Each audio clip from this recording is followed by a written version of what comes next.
And have something to Hey, say.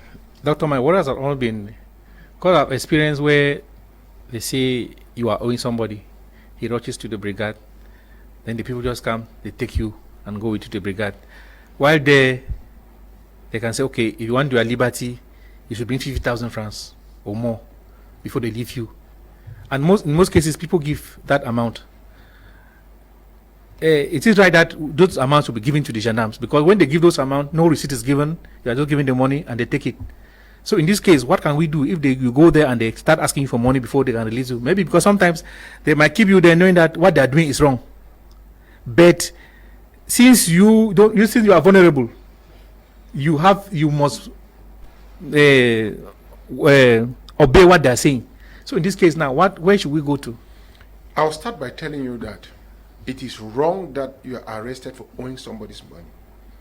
The law does not provide that. Listen very carefully. The law does not provide that. And we see most of the times that many people have been locked up that they borrowed money from somebody. It is illegal to lock up anybody on the basis that he borrowed money from somebody has not paid. It's not a criminal offense. It's not. Now, there is a special law when it comes to maybe banks. You borrow money from bank and cooperatives. Yes, there is a new law. There's a law on the fact that if you don't pay, they can actually bring a criminal action. But when it comes to private negotiation deals with individuals, it is not an offense. There are two offenses that they always try to use to abuse that section of the law, which is misappropriation. That's if I give you money to go and do something precisely, and you go and eat that money, it is misappropriation. Which is different from coming to borrow money that, please, I need your help, can you borrow me this money? And then you see the person makes a complaint that on this day, this person came and borrowed my money, and that up to today has not given me, and then they send you a complication. Simply go there and tell them that it's a civil matter, because debt are civil matters, and the police, gendarmes don't have competence to hear debt. So that's where the first problem is.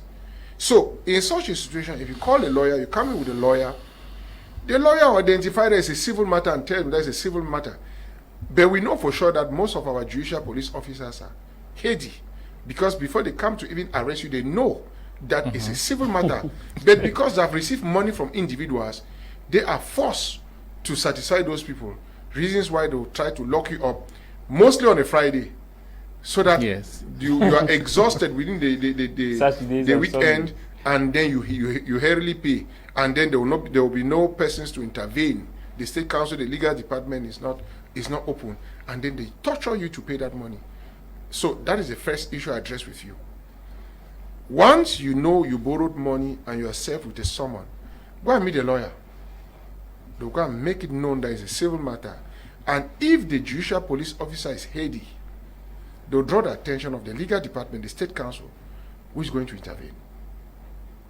Now, you raise the issue that they summon you and you come. Yes. And they keep you.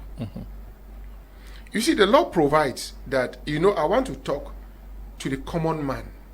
Because if I go into sections, it will be as if I'm pleading a file in court. Do you understand? Yes. So we're having a discourse, and for a common man to know that the law provides that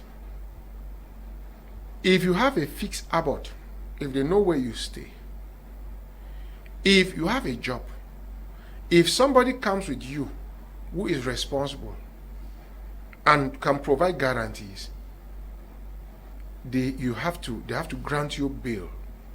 And you talked about the amount, that 50,000 francs. Yes. That is one of the problems we have in the processing of bail in Cameroon, because the judicial police officers and the judicial officers, they start giving a price for you to pay them, whereas it is advertised that bail is free. Yeah, I was just about to ask you that, barrister. Yes. Dr. Barrister. Yes. How free is bail? Yes. We say bail is free, but you go to the police station, it's not free. No, look, if the freeness of bail is in regards to money you give officers for them to grant you bail, bail is supposed to be free at that instance. So no officer will tell you that you give me money. Indeed, they don't treat bail. You give me money, you give me 50,000, I don't give you any receipt. Or they even move up to £1 million or more.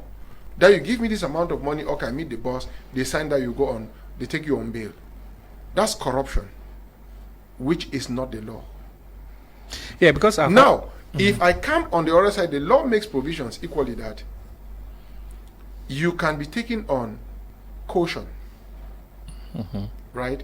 And then the law will now state that they will determine how much you have to pay as a caution to secure that your representation thereafter. That is a law.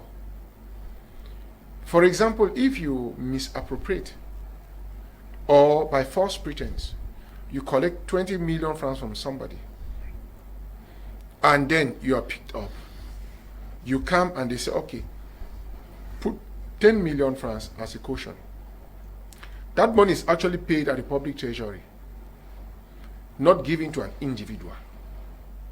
You pay that money, public treasury, and then you are granted bail.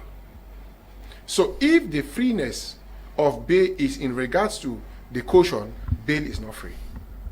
But if that freeness is that you are not granting, they are not granting bail on caution, but that is a bailable offense which you have a right to, then nobody has to take money from you. But still, the law has a problem. Because the law does not make it mandatory. It is not an obligation that you should be granted bail. And that is one of the weaknesses of the law, which I highlighted in my research work. Because bail is granted at the discretion of either the judicial police or the judicial officer. So it means therefore that you need to push his discretion, right? Yes. You need to motivate his discretion. Yes, and that is where corruption. yes, because doctor, I've had an experience where somebody is owing another person.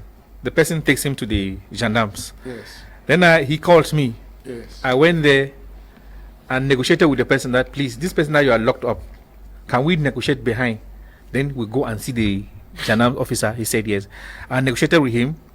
We wrote a document showing that, because when I took money from somewhere, we came and collected the money. Yes. Then I negotiated with him behind. Then after we have finished negotiating, we went now and met the gendarme, and they said, okay, when I don't finish, when I don't know, When I give a finish with me. Yes. Yes. You see. So in this case now, what? Yes. Okay. In that case, not so. Yes. The law makes it clear that once you commit an offense, right? Yes. Once you seize the gendarmes or the courts, that somebody has committed an offense, you cannot withdraw and stop the continuity of that criminal action. You understand? Okay. So that is where they call it il faut gérer ministère public. That's how they use it now. Okay. Il faut nous gérer. Because to them, though there are instances that the law provides that once the person withdraws, once it does not consent the public, if it does not offend the public generally, you understand, like a deal between me and you, and there's that this thing. Yes, the law provides that you could stop the matter. But to them, once you receive a matter, even when the parties have arranged the matter, you still have to come and pay some